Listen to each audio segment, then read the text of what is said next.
Hello friends, welcome. और इस video में मैं आपको यह बताऊंगा कि एक सिंगल फॉर्मूले की हेल्प से आप किसी भी रेगुलर पॉलीगन के एरिया फाइंड कर सकते हैं। तो सबसे पहले बात करते हैं सीधे फॉर्मूले की। Area of any regular polygon is n a square upon 4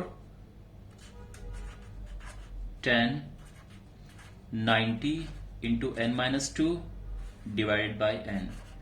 This is just one formula to find the area of any regular polygon. What is a regular polygon?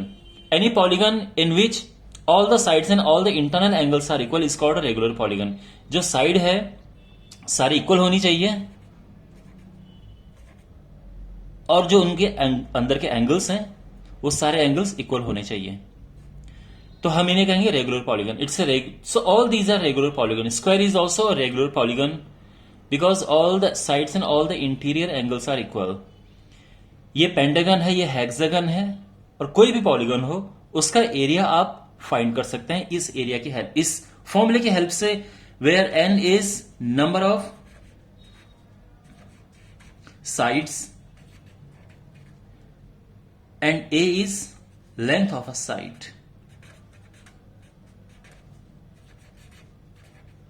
बस आपको दो चीजें पता होनी चाहिए, वो तो क्वेश्चन में गिवन होती हैं कि साइड की लेंथ क्या है और साइड कितनी है, नंबर ऑफ साइड. जैसे इसकी अगर हम बात करें तो इसमें n3 है, हियर n इज 4, ठीक है. In pentagon n is 5 and in hexagon n is 6. Okay, अब तो ये है. अब मैं आपको इसके बाद दो तीन चीजें बताऊंगा. सबसे पहली बात तो ये है कि हमारा ये फॉर्मूला बना कहां से है ये बताऊंगा. दूसरा ये कि अगर हमें इससे डिराइव करना हो कि एक ट्रायंगल जो है इक्विलेटरल ट्रायंगल है उसका एरिया कैसे निकलेगा, तो हम बता सकते हैं. देखो, इक्विलेटरल ट्रायंगल की बात करते हैं.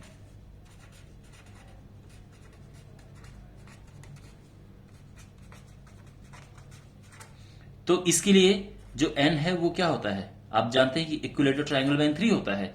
अगर आप n की जगह पे 3 पुट करेंगे तो जो आपका फॉर्मूला है इक्विलेटरल ट्रायंगल का एरिया का वो आ जाएगा. तो यहां पे a is 3a square upon 4 10 90 into n minus 2 means 3 minus 2 upon 3. अब ये हो गया सिंप्लीफाई करके 30 and 3 minus 2 is 1, so 30. So basically it is 1030. तो यहां पे ये आ जाएगा 1030 इज √3 और सॉरी ये है अपना 3a स्क्वायर अपॉन 4 और 1030 होता है 1 अपॉन √3 एंड आफ्टर सॉल्विंग ये आ जाएगा √3 अपॉन 4a स्क्वायर. और आप जानते होंगे कि इक्विलेटरल ट्रायंगल का जो एरिया होता है वो यही होता है. अगर मैं स्क्वायर की बात करूं, आप जानते हैं स्क्वायर का जो एरिया होता है a इंटू ए होता है, यानी साइड स्क्वायर. लेकिन अगर आप यहां n4 पुट करो eventually you will get this thing. Okay, देखें, let's square. So area is 4a square upon 4 10 90 4 minus 2 upon 4. ये तो कट गया. यहां पे हमारे पास है a square and 10 4 minus 2 is 2, 2 से कटेगा 2 टाइम्स और ये 45 हो जाएगा. एंड 10 45 1 होता है और आप समझ गए दैट जो स्क्वायर का एरिया है वो a स्क्वायर होता है. So this is the standard formula. अब अगर क्वेश्चन आपके पास ऐसा आ जाए, find the area of a hexagon, regular hexagon I mean, in which side is 10 centimetre. आपको एक हेक्सागन का एरिया फाइंड करना है जिसकी साइड 10 सेंटीमीटर है. तो सिंपली हेक्सागन आप जानते हैं कि n is equal to it is 6 और भी कुछ यहां पे साइड हमारे पास है a 10 सेंटीमीटर और n हेक्सागन में 6 होता है. इसके अलावा कुछ भी और जानने की जरूरत नहीं है, बस आपको ये फॉर्मूला पता होना चाहिए. So what is the area? तो एरिया इस हेक्सागन का क्या होगा? You know, hexagon having 6 sides equal and all the interior angles equal as it's a regular hexagon. n की जगह पे 6 पुट कर दिया, a इज 10 तो 10 स्क्वायर हो गया अपॉन 4 10 90 इंटू, देखो 6 माइनस 2 करेंगे तो 4 आएगा अपॉन 6. अब ये हो जाएगा देखो 6/4 इंटू 100 और ये 2 3 30 60 1060 एंड ऑफ कोर्स यहां पे सेंटीमीटर स्क्वायर आ जाएगा।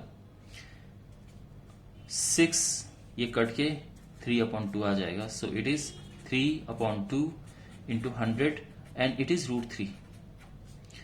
तो यहां पे ये आ जाएगा 3√3 and into 50। So 150 √3 centimetre square. जो आपके पास इसका दूसरा कोई तरीका है, ऑफ कोर्स जो एक हेक्सागन है इसका दूसरा तरीका होता है कि हम इसको 6 जो हमारे पास इक्विलेटरल ट्रायंगल्स हैं उसमें डिवाइड कर दें और हर एक जो इक्विलेटरल ट्रायंगल है इसका साइड अगर 10 है तो एरिया होता है √3/4 इंटू ए स्क्वायर। ठीक है, क्योंकि because we have 6 such triangles तो इस तरह से आ जाएगा and you will notice that eventually you will be getting this answer. Okay, तो अभी तक तो हम ये कर चुके हैं कि अगर आपके पास कोई क्वेश्चन ऐसा आ जाए कैसे करें, और ये छोटी छोटी चीजें just to verify this formula. अब ये फॉर्मूला डिराइव कैसे किया है मैं आपको बताता हूं। तो हम कोई भी पिक कर लेते हैं। मैंने सबसे सिंप्लिसिटी के लिए एक स्क्वायर पिक किया, लेकिन आप कुछ भी पिक कर सकते हैं। इसकी साइड ए है और मुझे इसका एरिया फाइंड करना है। तो मैं क्या करता हूं, इसको मैंने ऐसे स्प्लिट कर दिया। आप एक ट्रायंगल भी ले सकते हैं और अगर आपके पास ए और यहां पे जो इसको हमने 3 ट्रायंगल में बांट दिया, ऐसे किसी को भी हम डिवाइड कर सकते हैं। एनीवे, तो ये जो स्क्वायर है इसको मैंने इस तरह से कर दिया है। जैसे यू सी, जैसे हेक्सागन को 6 ट्रायंगल्स में हमने डिवाइड किया, तो किसी भी पॉलीगन को हम जितनी साइड है उतने ट्रायंगल्स में, इक्वल ट्रायंगल्स में हम स्प्लिट कर सकते हैं। अब यहां पे आप देखो, अगर मैं एरिया की बात करूं तो एरिया क्या होगा, of course number of sides हमें पता होनी चाहिए, into area of each triangle, half into base into height h। ठीक है, तो हमारे पास ये सारी यहां पे n लिया क्योंकि we have n number of triangle, जितने साइड होंगे उतने ट्राइंगल्स आएंगे और हर एक ट्राइंगल का ये एरिया होगा। अब यहां पे आप देखो ए हमारे पास है, h क्या है, this is the most important part. Now my dear, हमारे पास अगर मैं आपसे पूछूं कि ये क्या है, सो यू विल आंसर कि सर ये a का हाफ है, a/2।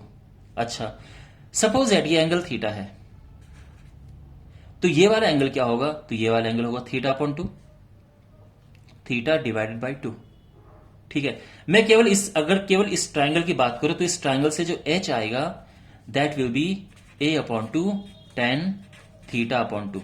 ट्रिग्नोमेट्री से tan थीटा करोगे तो h ये आएगा और ये क्रॉस मल्टीप्लाई हो जाएगा, तो it's not a big deal. Okay, अगर आपको थोड़ी सी भी बेसिक ट्रिग्नोमेट्री आती है, h की जगह पे हम ये वैल्यू पुट कर देंगे। So we have in this step this, यहां तक ठीक है।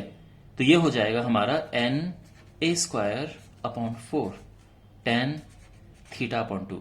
अब ये जो थीटा है ये इंटरनल एंगल होता है, जैसे ये थीटा है, ये थीटा है। अगर मैं इनकी बात करूं तो यहां पे ये थीटा है, ये इसका इंटरनल एंगल है और ये इसका इंटरनल एंगल है। तो अब जैसे ये यहां पे 90 है, ये यहां पे, लेकिन मैं एक जनरल आपको एक फॉर्मूला बना के दे रहा हूं। किसी भी पॉलीगन का जो इंटरनल एंगल होता है वो क्या होता है, दैट इज 180 इंटू n-2। ये तो जितने एंगल्स हैं इंटरनल उनका सम है, और अगर n से डिवाइड करें तो ये एक एंगल हमें मिल जाएगा।